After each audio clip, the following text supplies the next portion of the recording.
Good morning, wherever you're joining us from, and we want to welcome you to the May edition of the ODR Africa Knowledge Sharing Session. We had advertised the ODR superstar, Colin Rule, to be our speaker this afternoon, but he had some national assignment, which of course takes precedence over any other, as we all know. So unfortunately, Colin is not able to join us, but we have someone from the arbitrate and the mediate.com team who is also very vast and very experienced in our topic this evening. And it's my pleasure to introduce Indraneel Gunjal, and who is a lawyer from India, and he specializes in international dispute resolution, online dispute resolution, economic laws, and policy. He's deeply interested in working with businesses, institutions, and individual practitioners in designing efficient and accessible dispute resolution systems, and of course, improving economic law and regulatory regimes. As I said, he presently works with arbitrate.com and mediate.com as coordinator, and he has completed his master's from the Stanford Law School with specialization in international economic laws, business, and policy. And without much ado, I want to pass it on to Neil to take us through his presentation. We would have opportunities to ask him questions as we go along, but I would suggest that we put our questions in the chat box, and we would also have some interaction at the end of his presentation. Thank you for coming this evening, and we look forward to a very robust discussion, Neil. Oh, yes. Thank you, Morenike, for the wonderful introduction. I had prepared a little note about myself, but I don't need to refer to it anymore.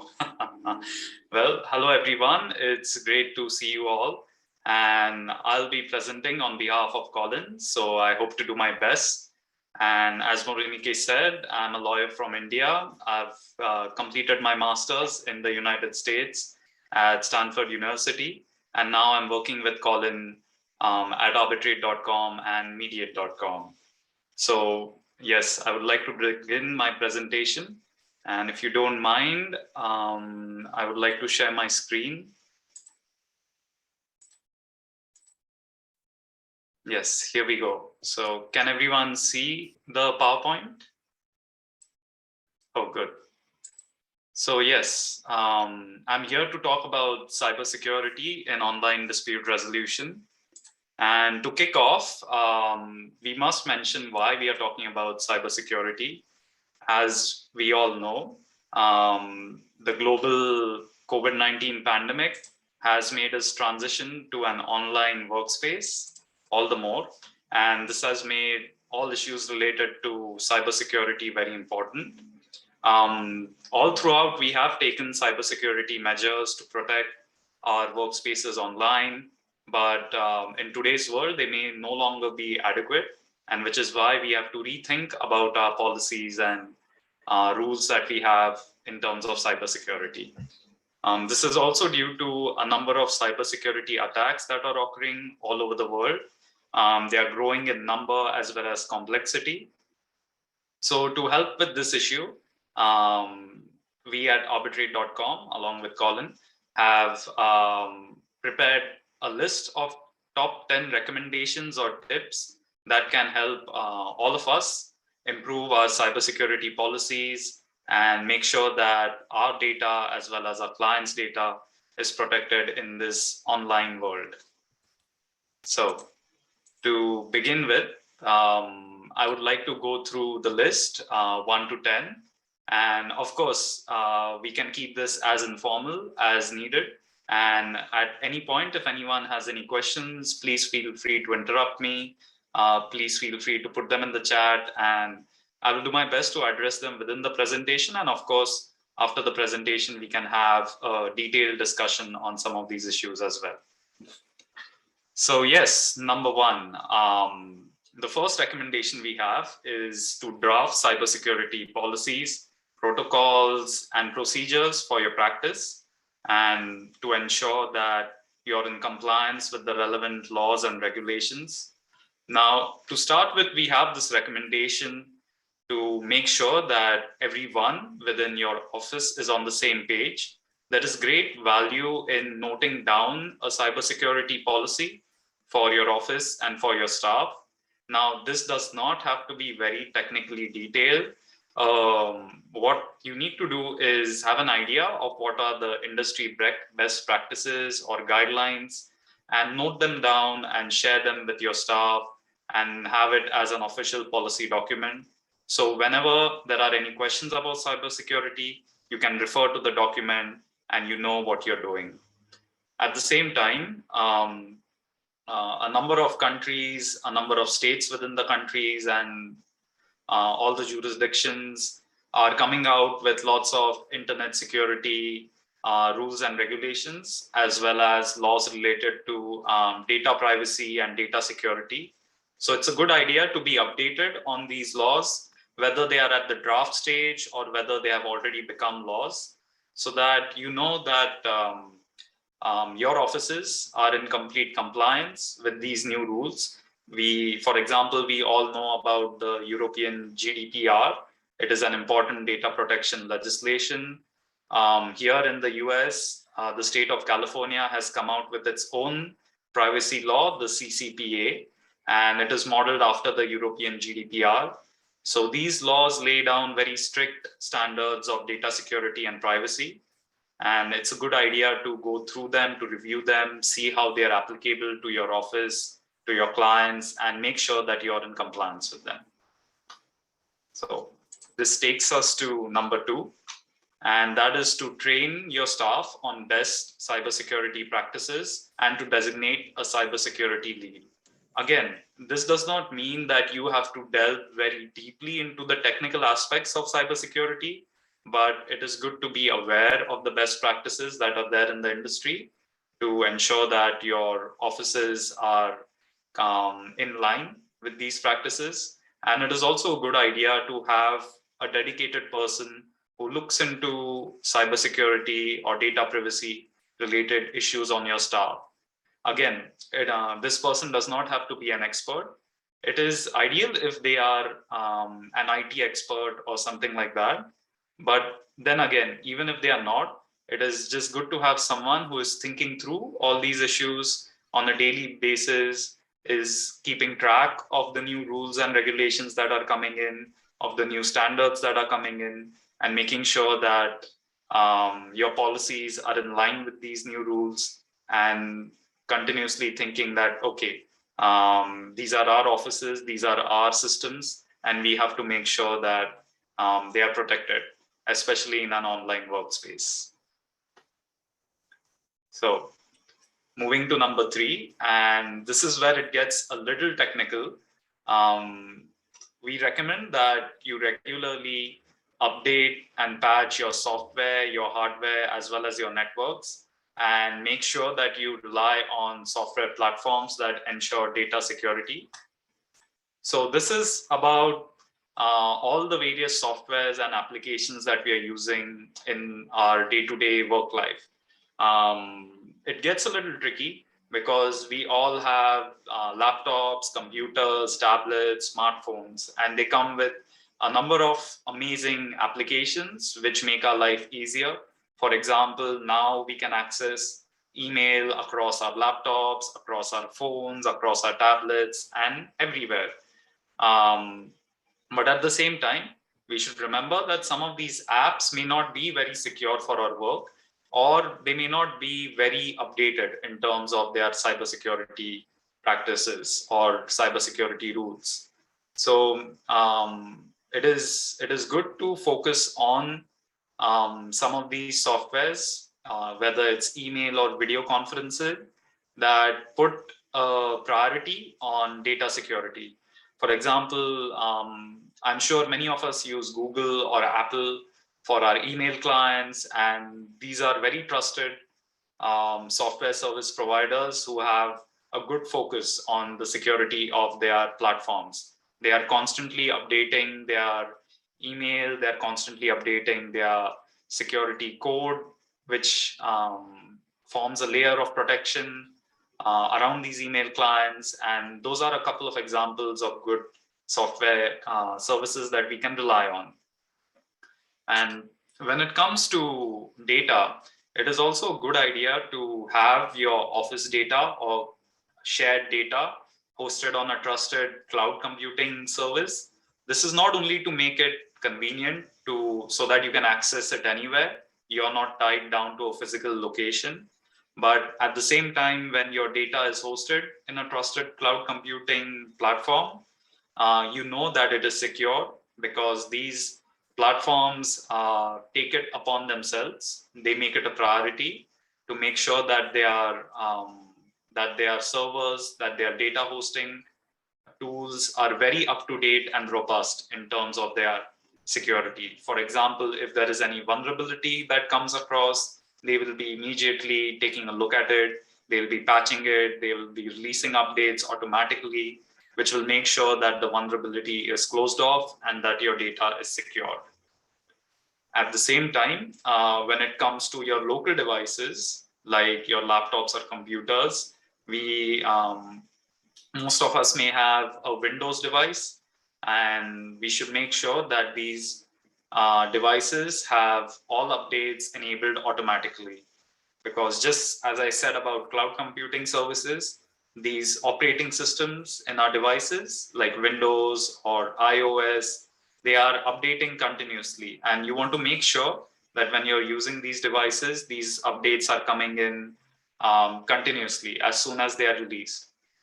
Sometimes it can get a little tricky because you're in the middle of the work in the day and then you get a notification from your Windows saying that, okay, there is a new update and you have to restart your computer.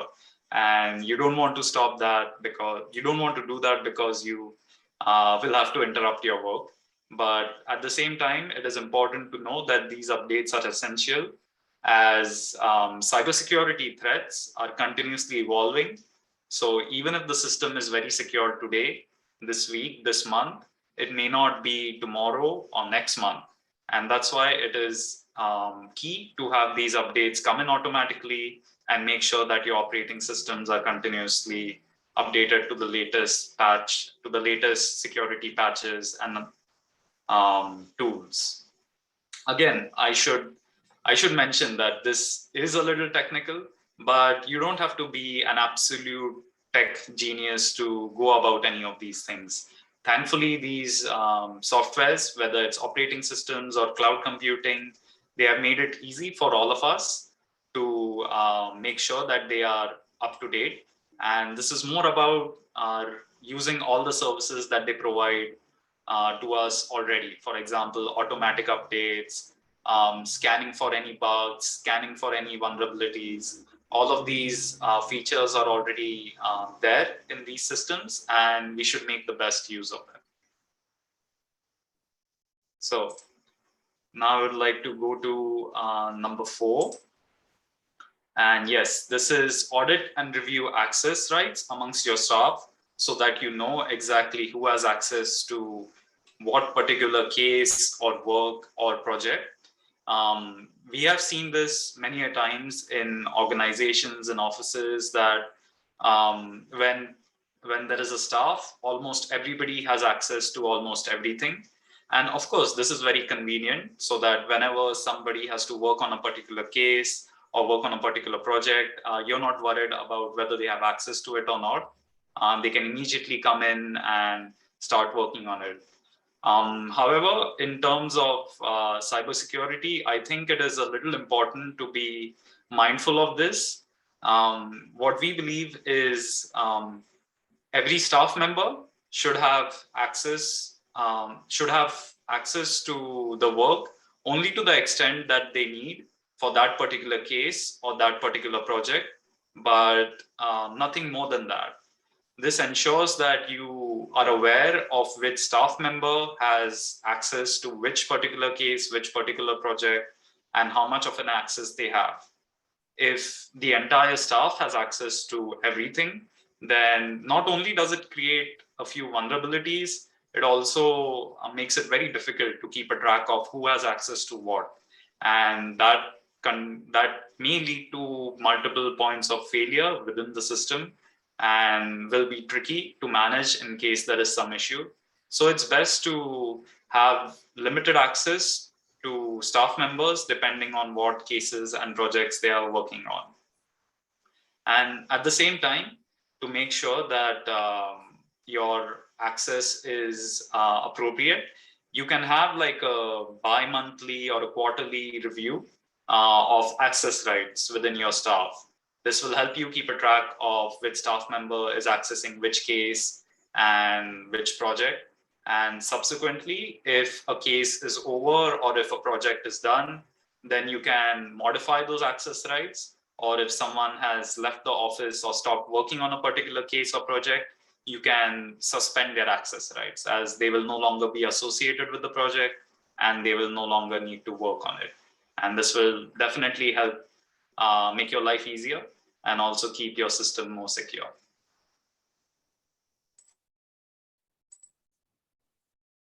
Yes, I see that there is a question that's come in from Morenike on the chat. And this is, how can we check security levels on a software that we use? Are there any flags that we can look out for? I'm happy to take this now. So yes, definitely. As I said, almost every single software tool that we use, whether it is the operating system like Windows, or whether it is a web browser like Google Chrome, or for Apple products, it is iOS and Safari. You can take a look at the version of that particular software through the settings, and it often has a check for updates feature. You definitely want to make sure that you run through it.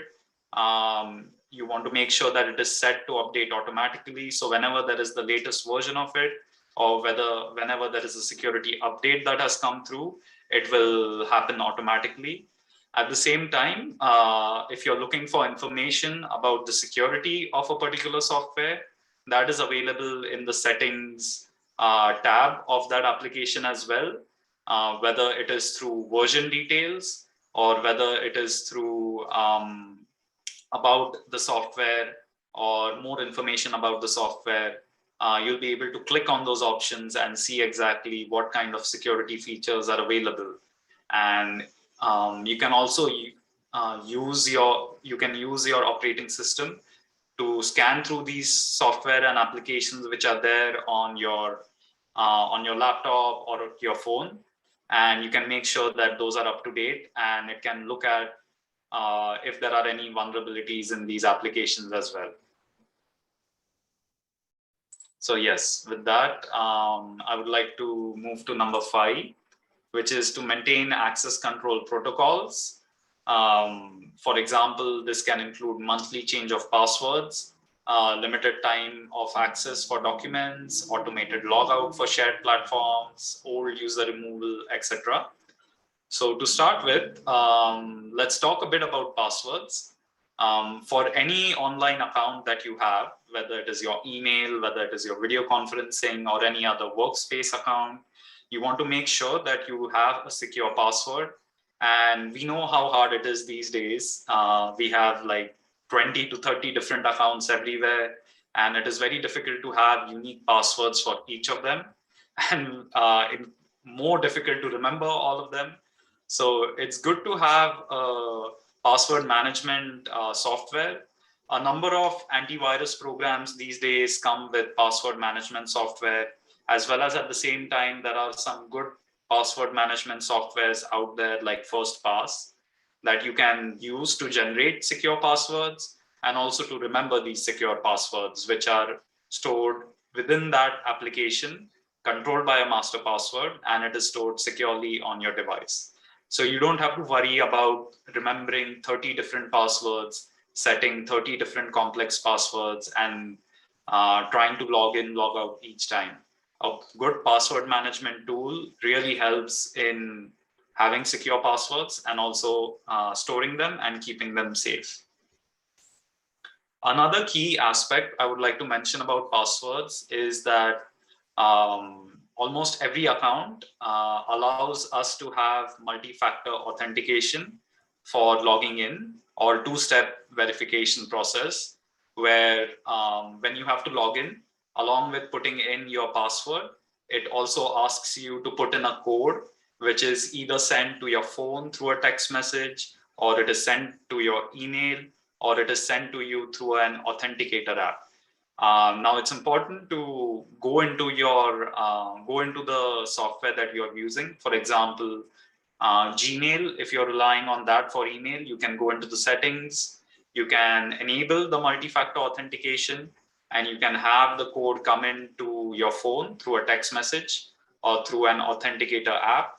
So every time you log into your Gmail, it just sends a notification to you after you enter your password, asking for a code, and then you can put in the code and log in. So anytime, wherever you are, it will ask you for that code. And you can also register your personal computer so that you do not have to put in the code every time. And if you're logging in from a new place, it will make sure that it asks you for the code. And this two-layer security gives the best form of security for logging in, because the code is randomly generated. It is never the same. And even if some bad actor gains access to your email or is able to crack through your password, but they will never be able to access your code, as it is a randomly generated number. And this will make sure in keeping your account secure. And this is definitely available for almost every software application that we use. And it is not that hard on a day-to-day basis. I have it enabled for almost everything that I have. So it's definitely good to use multi-factor authentication. And I would like to also mention about documents. So we have, often in our work, we have sensitive documents within our system, or we have to share them through email or through document sharing tools like Google Drive or iCloud or something like that. So in order to protect them, it is good to have them password enabled. Of course, all our document reading tools have these settings where you can put in a password to open the document. And this will add a layer of security, which will help the document be secure whether you have it in your computer or whether you're sending it across the internet through email or a drive folder to someone else. At the same time, I mentioned, jumped ahead. I mentioned automated logout for shared platforms. Cybersecurity is a little easier to keep a track of if everyone has their own personal working device, which they do not share with everyone else on staff. However, if within your offices, if there are like shared working devices, shared computers or platforms, it is good to have an automatic logout period for each of these devices. Because oftentimes what happens is someone comes in, they are working on these devices, they have put in they have logged in to their username, password, and they may forget to log out, or they may leave their work open over there. And then this makes it difficult for the next person who's come in, who will have to log out for them, or who will invariably have access to the data that they are working on. And that's why it is good to have these automated logout periods. So after a certain time on a shared platform, every account is logged out of, and the new person who comes in has to put in their username and password to log in. I see a couple of messages in the chat, and let me take a quick look at these. Yes, so this is another one by Morenike. What is the difference between password management software and the password suggested by your computer? Yes, so the password usually required by your computer is your login password to enter into your computer, which it asks for every time we switch on the computer, and that is known only to us. The password management software that I'm talking about is a software application that you can download on your computer, and it keeps a track of all your passwords that you use for your online workspace. Like it can keep a track of your passwords for Gmail, for your Apple Mail, or for Outlook, or for Zoom, or for any other software platform that you're using. It can generate a secure password for these accounts, which is a string of text and text, which includes both letters and numbers and special characters. And it can also save these passwords within its own internal system so that you don't have to remember them every time that you log in. So that's the basic difference between them. The login password will be there for your computer or your phone or your tablet. And the password management software is something you can add on to your laptop or computer.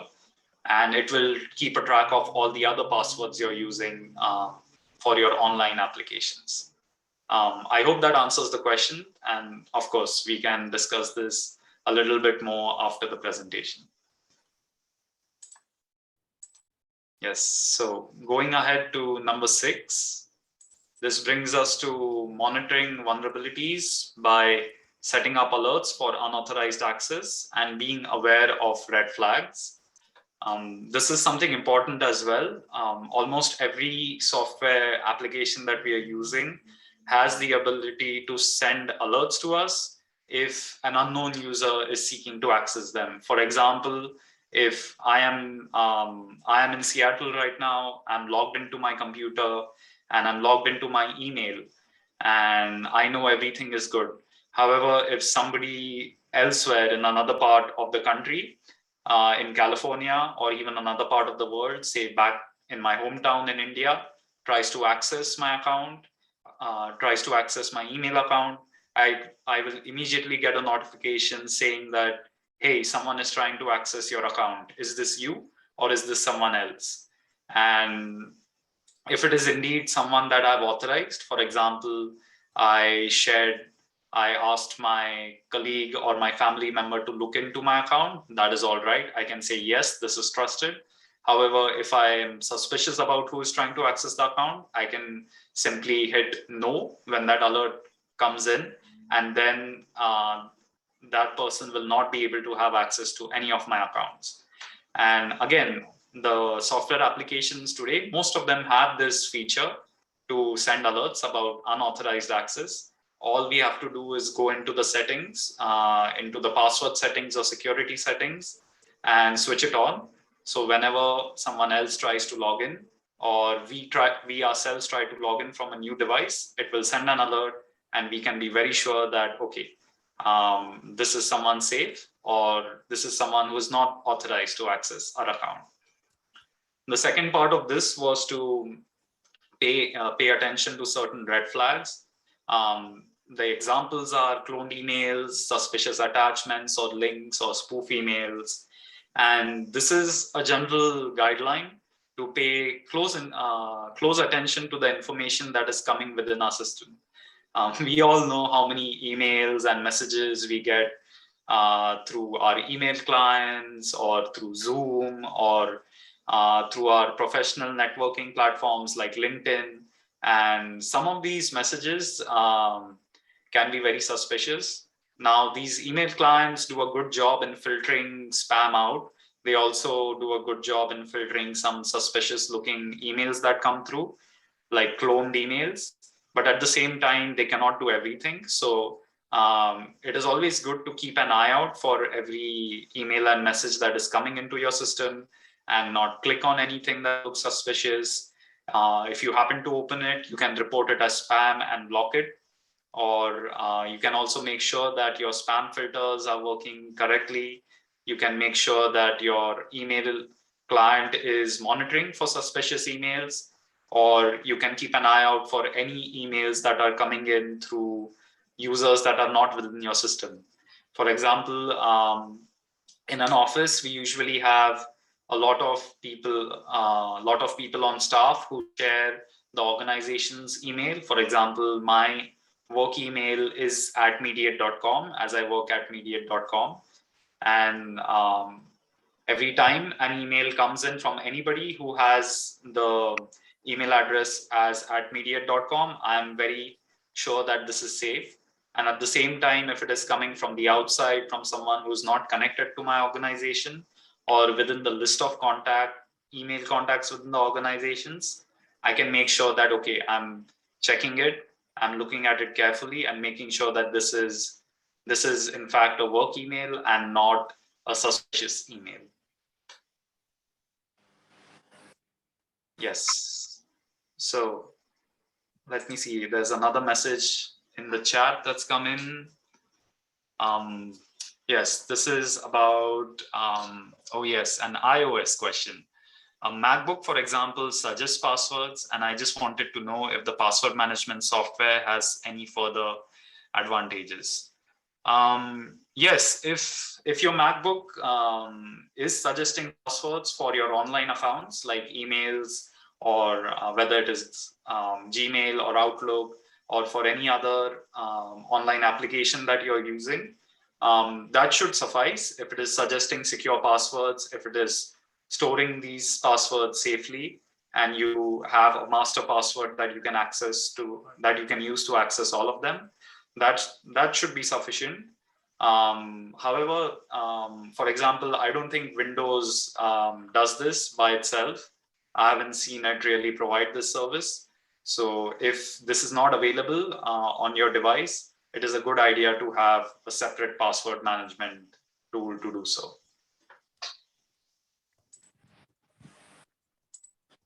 Yes, so going ahead to number 7 and number 8. This is more to do again with the software applications that we are using. So for number 7, we recommend that you avoid using any free service providers, whether they are for email or for data transfer or as an antivirus scanning program. And you should always select settings that protect the security of your communication systems, like video conferencing or email. So breaking this one down into 2, we believe that it's always a good idea to not use any free providers, because there is always a question mark about how these free tools are generating revenue for their services. And if they really are free, then they may not have the necessary updates coming in. They may not have the necessary resources to make sure that they are always up to date and ready to deal with the ongoing cybersecurity threats that, as I said, evolve on a day-to-day basis.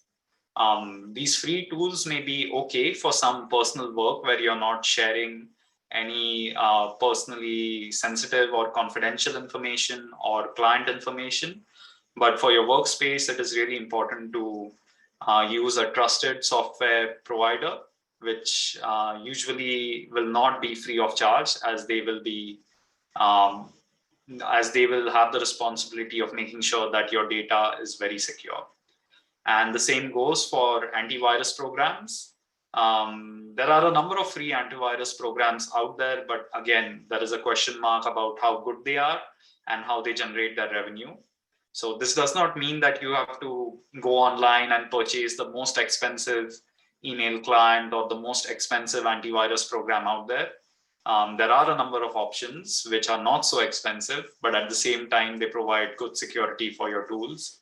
And it is important to review the email client that you're using and the antivirus program that you're using, and making sure that it is giving you the best possible protection. Yes, and the second part of this is protecting our communication system. Now, this is something that Colin has mentioned so many times about video conferencing, for example, like Zoom. We always wonder whether Zoom, for example, is secure. And the right answer to that is that yes, we can make it secure, even if we may wonder by default whether it is secure enough. However, there are some good practices to follow which make sure that you're not subject to any trouble when you're using Zoom. For example, you want to make sure that you set up waiting rooms in Zoom, in your Zoom meeting space. You can set up passwords to log into your meeting room, and this will make sure that no bad actors can really get through, and that your meetings are always safe and secure. Yes, going ahead to number 8. This is about data, whether the data is online or at rest. It's best to encrypt sensitive or personally identifiable information, that is data, in transit and at rest, including archived information. Now, of course, data can be in both forms, whether it is being sent over the internet, that is data in transit, and also all the information that you have on your computers or your phones, which we call data at rest. In terms of data in transit, it's best to make sure that, let's say if we are hosting our own website, we have a security certification, which is known as a SSL or a TLS certification for our websites. And this can be seen by the website address, which begins with an HTTPS instead of an HTTP. The S in HTTPS stands for secure. This essentially makes sure that all the information and data that is sent over your website or accessed by the visitors to your website is always encrypted in transit. And therefore, even if some bad actors are able to get access to it, they will not be able to read it or get any of your confidential or personal information through your website. At the same time, usually websites these days have the security certification, so it's not something we have to worry about a lot. But we often do not think about this when we have our information downloaded to our computers. Let's say I have a document uploaded on my website or within my email. I know that it is secured through the security certification layer. But when I have it downloaded onto my computer, it is not encrypted. So it's a good idea to have a separate folder or a separate partition for some of these really sensitive documents or confidential information documents, and make sure that they are encrypted, make sure that they are password protected. So even in the worst case scenario, if somebody is able to get into your computer, they will not be able to access these documents as they will be encrypted or protected by a password. And lastly, it's a good idea to keep a track of where your data goes and who may have access to copies or records. Again, this is more relevant when you have a shared working space or a shared computer or a shared laptop where multiple people are coming in and downloading data or working on that device.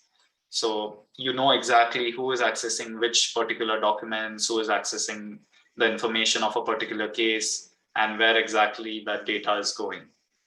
And this will, of course, also apply to old information, old data, or archived data. Oftentimes, when a case is over or closed, or a project that we are working on has also terminated, we like to keep it in an old in an older partition or something like that and leave it there. And sometimes we might forget about it. So this is something that we should be mindful of and make sure that any such old information or data is also kept in a secured format, whether through password protection or encryption. Whew, we are getting close to the end already. Yep, so this is number 9. And this is a little sensitive because it talks about reporting any attack or intrusion immediately. Now, of course, we hope that nobody is ever subject to a cybersecurity attack, but we should always be mindful of that it may happen. And hopefully, if we follow all the steps 1 through 8, we will never be subject to it. But in case it does happen, it is important that we take cognizance of it and we definitely report it, make a note of it, and this will help this will help our offices as well as our clients in 2 ways. One, if our office has a designated cybersecurity expert, then that expert can come in, look into any attack that has happened, look into a breach that has occurred, and make sure that the breach is closed, that the vulnerability is sorted out, and that such an attack cannot happen again. And of course, this is very sensitive because sometimes it is embarrassing to admit that there has been a security breach in the office, but it is important to get past that and make sure that we do our best to report it and ensure that such an attack does not happen in the future by taking care of that vulnerability or that breach. And when it comes to the clients, this might again get very sensitive because sometimes if there is a breach, some client data may have been exposed in that breach, and there is a possibility that that data can be used by bad actors to create a lot of issues for the clients. So we must make sure that the clients are aware that such a breach has happened so that they can take additional steps to review their own security, make sure that their data is protected, or change their security protocols. And of course, reporting any of these attacks will definitely make everyone within your office as well as your clients' offices be aware of that particular issue, and will help them to maybe update their security protocols, thereby making sure that such attacks do not happen again because of that particular breach. And yes, that brings us to our final recommendation. Of course, I would like to say this is not a closed list. Unfortunately, there is no one-stop shop to cybersecurity. I cannot say, yes, these are the 10 things, and these are the only 10 things, and if you follow 1 through 10, you will be safe forever, which is why we recommend that you make your cybersecurity policies and their protocols public and update them based on the changing circumstances and user feedback. So this is linking back to 1, where we recommend that you document your cybersecurity protocols so that you're aware of what exactly is going on. Now, making them public, of course, comes with its advantages. This helps your colleagues, your peers, industry experts, etc., view them and give you feedback on them, let you know if these are sufficient or if there are certain modifications you need to do in updating them. And at the same time, you're collectively sharing your cybersecurity protocols with your peers, and this will definitely help everyone come to discuss about them rather, and update them based on the collective experience of everyone working in the industry. And as I said, cybersecurity threats are ever evolving. What is a threat today may change tomorrow and will definitely change months down the line. So having a public resource of cybersecurity policies is always good, so that just as the threats are evolving, the security measures and protocols that we undertake to combat these threats always stay updated, always evolve, and make sure that we are all protected, not just today, but also down the line, whether it is tomorrow or whether it is next year or much more ahead than that. And with that, I would like to conclude these 10 guidelines, and we can move to a more informal session of question and answers. And I'm happy to discuss any particular aspect more, or have the floor open to questions. Thank you. Thank you, Neil, for that very interesting session. I have a question from Mirez, and I also have an add-on to that question. I think Mirez's question raised a further question, and I wanted some clarification on.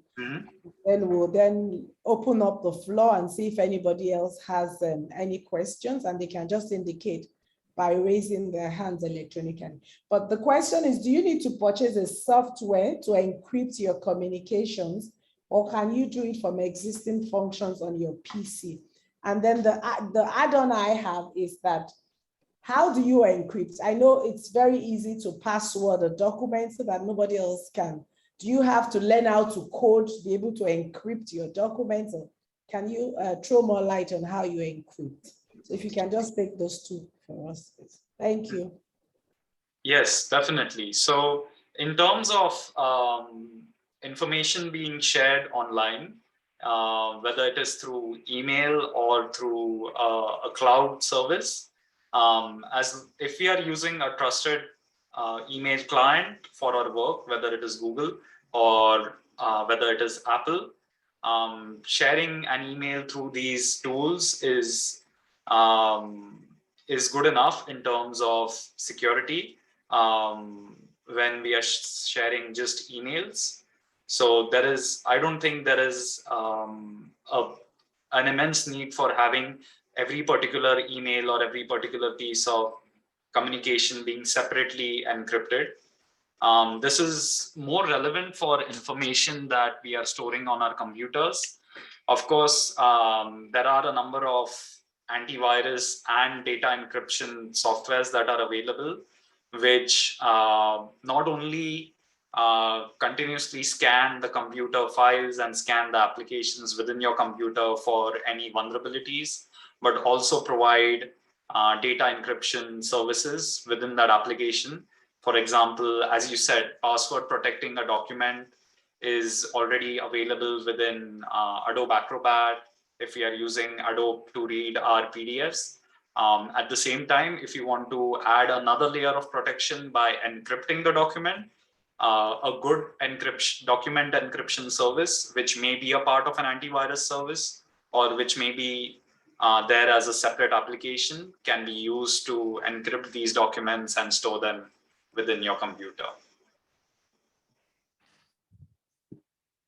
Thank you very much, Neil. Do we have any other questions? How about emails, Neil? Yes. So as I said about emails, if we are using, so in these email clients, whether it is Google or Apple or Outlook, they have separate workspaces for personal usage and as an organizational workspace. So for the organizational workspace emails, they are pretty secure. You can go into the workspace email settings and make sure that all the spam filters are up, all the scanning for suspicious emails and spoof email settings are enabled, and that is sufficient for your day-to-day communications when you're sharing information to and fro. If along with these emails, you're sharing sensitive documents, whether as an attachment or whether you're sharing them through the cloud, it is always a good idea to password protect these documents. And you can also share these documents as in an encrypted format through the encryption tool that you're using. And to decrypt them, then you will have to share a key with the recipient about decrypting once they receive it. So that adds another layer of security. But I believe that through this depends on the sensitivity and the confidentiality and the importance of the document that you're sharing. It is always good to use a very trusted document sharing tool to share documents. And to add additional security to it, you password protect them. And to add an additional layer of security, you can encrypt the document and then share it across to the recipient, and then share a key with the recipient so that only that person, he or she, can unlock the document. So we do need to purchase a tool in order to be able to encrypt, because I believe this is not available on every computer. Yes, I do not think every single computer has encryption software. So encryption software, it will always come as a separate tool. This is something I will follow up though. I'm not sure to what extent Microsoft or iOS are providing these tools as a part of their applications for devices. I will check that up and let all of you know if these are available within these operating systems. But if they are not, there are definitely some good encryption tools available out there that you can use to encrypt your data. Provided we don't download them free of charge. Yes. Well, I would say that the free of charge ones will also provide an encryption layer. It's not that they won't. It is just that it may not be as secure or robust enough as a paid service. While talking about the free of charge ones, are you aware of any way that anybody has been able to put some red flags on email like Yahoo, for instance? Because usually when you have somebody trying to commit crime with emails, you usually find out from what the person is doing, that is suspicious, not that some strange person just got in. Are you aware of any red flags that are put on such public emails? Yes, so since you mentioned Yahoo, this has been there in the news many times. Unfortunately for Yahoo, they had a couple of major breaches to their email client, and a number of their customers were affected as their emails and their passwords were accessed by a hacking group, I believe, and therefore a lot of the personal data and sensitive data within those email clients was out there, and Yahoo suffered tremendous losses because of this, and they had to update their cybersecurity policies and whatnot. So this is an example of how even some of the big companies, the big email clients who have secure email services can at times get attacked and lead to breaches, which is why I feel it is good on an individual level to do the best we can. For example, by setting up multi-factor authentication for your email account. So even if someone is able to breach into the client overall, your account might stay secure because you have multi-factor authentication to it. At the same time, if you have shared any documents through that account, if they are password protected, even if they get access to your emails, they will not be able to open those documents. Or if they are encrypted, they will not be able to break through the encryption. So if we look at the news, it can be quite grim. There will always be news about somebody or the other getting hacked. So the lesson to learn from this is to do our best to make sure that our individual accounts are as protected as possible. Thank you. You're welcome. Thank you very much, Neil. Yes. Do we have any other questions from anyone else? Well, we're almost at the end of, we have just a few minutes left. I don't know if yes. We actually have just a few. We like to keep within the 1 hour. Yes, definitely. Yeah.